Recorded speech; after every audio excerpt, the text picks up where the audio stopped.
Всем привет, друзья! С вами Инвестицин, и сегодня мы поговорим о том, какие акции роста стоит купить в августе 2021 года. И начнем мы, пожалуй, с компании Micron Technology. Эта компания занимается производством чипов памяти, а как мы знаем, дефицит полупроводников, майнинговая эйфория способствовала развитию этого направления и роста цен на память. В видеокартах, в компьютерах везде память нужна. Прежде всего оперативная память Micron Technology. Разберем же компанию поподробнее. Итак, у нее, как видим, растущие финансовые потоки в целом, хотя рост нестабильный, связано это с не очень эффективным управлением в компании. Однако мы видели за последний год очень мощный рывок роста. В то время как с 2018 по 2019 год, по 2020 компания находилась в боковике. Это связано именно с тем, что с 2018 года цены на память падали, а в 2021 году они выросли. Тем более компания сделала ряд приобретений, которые позволят ей очень сильно увеличить финансовые потоки. На сегодняшний день компания стоит совсем недорого, то есть P/E у нее 21, было даже и 20, а форвардный PE 7,2. Вот как раз таки это самый основной показатель, почему я выбрал эту компанию. То есть компания планирует увеличить свою прибыль на акцию с $4,89 до $11 в 2022 году и до $17,65 в 2023. То есть рост очень большой, это на 80% в год в среднем, что может привести к росту котировок до 150 до $160. Соответственно, что у нас по долгам? По долгам у компании все хорошо, то есть она нарастила кэш, сократила долг, начиная с 2017 года долг сокращался, и сейчас у нее коэффициент cash to debt, ну, чуть больше единицы, то есть долговая нагрузка успешно снижена. Эффективность инвестиций у компании высокая, то есть коэффициент ROIC 11%. И также хочу обратить внимание на высокую операционную маржу, которая хоть и растет, ну, растет она достаточно медленно, но она очень высокая, то есть 20% для этого сектора это весьма неплохо. Ну и также высокая рентабельность активов достаточно высокая, то есть не аист, конечно, 10% это не очень много, но тем не менее, немало. Учитывая потенциал роста этой компании, я бы ее справедливую оценку на текущий момент оценил бы где-то в $107. Оптимальный уровень как точку входа бы рассматривал примерно $73. Это очень хороший уровень, то есть я думаю, что цена Микрона еще к этому уровню подойдет, и можно будет очень хорошо им закупиться. Как видим, акции компании находятся уже более 2 месяцев в коррекции, но, как мне кажется, к отчету в октябре компания обязательно должна вырасти как минимум до $80. Также мы видим, что все отчеты компании, у нее последние отчеты все положительные, то есть компания выполняет то, что она, те цели, которые она перед собой ставила, это говорит о том, что менеджмент компании дает более-менее реалистичные прогнозы, поэтому мы можем опираться на те цифры, которые нам здесь даются в качестве прогнозных данных. Следующая компания это Vertex Pharmaceuticals, это самый крупный американский биотех. Компания занимается производством лекарств от редких заболеваний, в частности от муковисцидоза, имеет широкий спектр лекарств, также у нее огромная маржа, именно потому что ее лекарства уникальны, она на них огромную наценку делает, и компания, собственно, последние 5 лет имеет бурный рост, то есть рост выручки порядка 30% год к году, также существенный прирост прибыли. Последние полгода компания находится в коррекции по той причине, что у нее были проблемы с определенными лекарствами, то есть были свернуты исследования по некоторым лекарствам, но фундаментально, изучив ее состояние, я понял, что учитывая портфель лекарств разработок этой компании, эта текущая коррекция фундаментально на прибыль компании не повлияет. То есть прогнозируется рост порядка 20% год к году. Если мы посмотрим рост прибыли на акцию, то это с $7,5 до $9,5, да, то есть это 20, 15, 20% в год компания развивается. Учитывая то, что у компании очень низкая долговая нагрузка, она нарастила долю кэша, очень интересно к приобретению. Мультипликаторы находятся на текущий момент на очень низких уровнях, то есть исторически компания оценивалась куда дороже. Берем во внимание также, что компания из защитной отрасли, медицина, фармацевтика и плюс из перспективной отрасли, то есть это биотехнологии. Поэтому я считаю, что текущие цены более чем хорошие для компании, то есть как минимум она должна сейчас стоить порядка $280, то есть недооценка существенная. Хорошо, перейдем в Россию. И тут у нас тоже есть интересные экспонаты. В частности, компания Татнефть, которая, на мой взгляд, является лучшей нефтяной компанией в России. Она вот уже с 2020 года находится в таком боковике. Большинство компаний из этого боковика уже вышло из нефтегазового сектора. Но у Татнефти этот боковик все еще продолжается. И, на мой взгляд, это весьма необоснованно. Связано падение акций Татнефти последнее в апреле было связано именно с тем, что компания срезала дивиденды. Планировалось около 10%, предполагалось, но руководство компании объявило о дивидендах в 5%. Но при этом стоит отметить, что выплачено было на дивиденды всего 20% от чистой прибыли, в то время как на следующий год планируется выплата дивидендов 50% от чистой прибыли. Учитывая тот фактор, что средняя цена на нефть за 2021 год будет порядка 65-75 долларов, мы получим рост котировок примерно до 700 рублей за акцию. Потому что у нас дивидендов будет выплачено, как я просчитал, 60-75 рублей, что составит при текущей цене акции 12-15%. Согласитесь, это очень хорошая дивидендная доходность.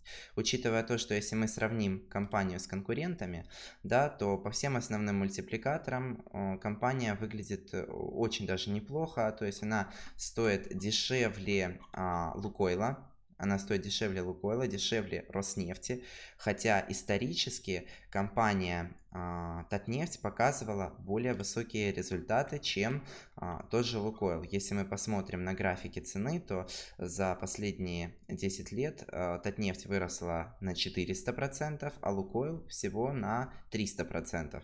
Ну, Роснефть и того меньше. То есть Татнефть считаю очень хорошим кандидатом для добавления в портфель, особенно если вы хотите купить компанию из нефтегазового сектора. Следующей компанией, которая я считаю достойна для внимания розничного инвестора, это Fix Price. Fix Price это дискаунтер, то есть продаются там товары по низким ценам, как правило, это товары для дома из Китая, но есть также продукты. Особенность этой сети магазинов в том, что она развивается очень быстрыми темпами, то есть ее выручка, если мы посмотрим год к году, растет по 30% в среднем. И прибыль тоже у нее растет примерно по 30%. У компании крайне амбициозные планы. Это нарастить количество магазинов в 4 раза, увеличить количество магазинов к 2030 году, что, соответственно, приведет к увеличению прибыли в 4 раза, поскольку компания не теряет в своей маржинальности. Ну и также компания планирует наращивать и маржинальность, которая у нее и так очень высокая. То есть вот рентабельность по EBITDA 19%. Валовая маржа порядка 30%, то есть компания намного эффективнее работает, чем та же пятерочка.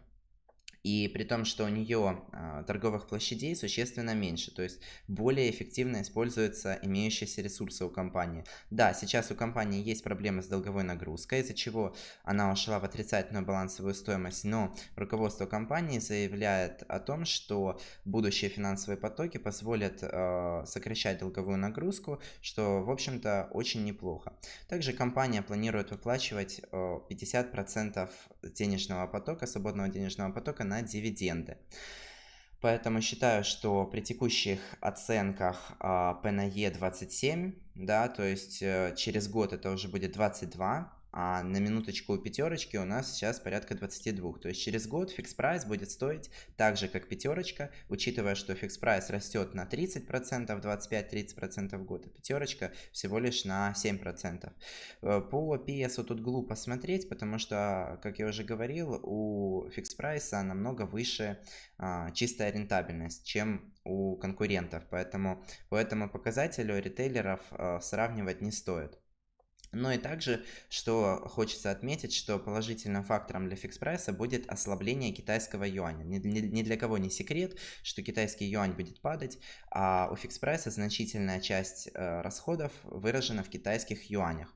Ну и, как мы знаем, падение доходов граждан тоже заставит граждан покупать товары более низких ценовых категорий. Соответственно, посетителей у фикс-прайса будет только прибавляться. Ну и, как видим, тут Smart Lab нам тоже дает положительные факторы, и негативных факторах говорит о том, что другие торговые сети тоже вводят свои дискаунтеры, но стоит отметить, что Fix Price уже стал лидером в этой отрасли, он на 10 шагов впереди своих конкурентов, поэтому конкурентам до него как до Парижа, как говорится. И последний в нашем списке, но не последний по значимости компании, будет Interrao. Interrao это компания из защитного сектора, но тем не менее она имеет очень существенный потенциал роста. В связи с тем, что компания очень сильно недооценена. Одна из самых недооцененных компаний на российском рынке. Но в отличие от тех же Газпромов, всяких Россетей, у компании растущие финансовые потоки. У нее стабильно растет выручка и также стабильно растет прибыль. При том, что у компании низкие долги и огромная подушка рублевой наличности. Учитывая укрепление российского рубля на ближайший год, я думаю, что это очень неплохо. При том, что компания уже есть у нее четкая программа развития до 30 года. Она будет строить новые электростанции, увеличивать мощности добываемые, и планируется увеличение прибыли в 2 раза к 30 году. То есть это среднегодовые темпы роста порядка 10-15%. При том, что компания платит дивидендов на данный момент 4%, то есть в следующем году это будет порядка 5% уже с учетом увеличения цены электроэнергии и спроса. Но также был принят постановление Мишустина, согласно которому все госкомпании, включая Интеррау, обязаны будут платить 50% от чистой прибыли. Соответственно, сейчас компания платит 20% чистой прибыли, то можно посчитать, что при 50% чистой прибыли дивидендная доходность будет порядка 9-10% при текущих ценах. То есть компанию считаю недооцененной, дивидендной и еще с потенциалом роста как минимум до 6 рублей. Потому что если действительно дивиденды будут одобрены, высокие, да, 9%, то компания может иметь очень хороший импульс роста, вплоть до 6 рублей. Из рисков этой компании могу отметить геополитический риск, так как основными потребителями этой компании являются такие страны, как Молдова, Прибалтика, Литва, Латвия, Эстония, Беларусь и Армения. То есть страны во многом недружественные России, то есть могут возникнуть какие-то конфликты и так далее. Поэтому этот фактор нужно учитывать. Но, несмотря на все вышесказанное, считаю Интеррау очень достойной компанией. Тем более, что сейчас наблюдается переход из акций роста в акции стоимости, коей является компания Интеррау. Ну а я же с вами прощаюсь. Если вы хотите посмотреть обзоры, детальную информацию по всем этим компаниям, аналитику, цифры и показатели, то переходите в мой телеграм-канал, там вся эта информация будет собрана. Ну а так, подписывайтесь на канал, пишите, что вы думаете по поводу этих компаний, может быть есть у вас в портфеле какие-то из этих компаний. Ну а я же с вами все-таки прощаюсь. До свидания.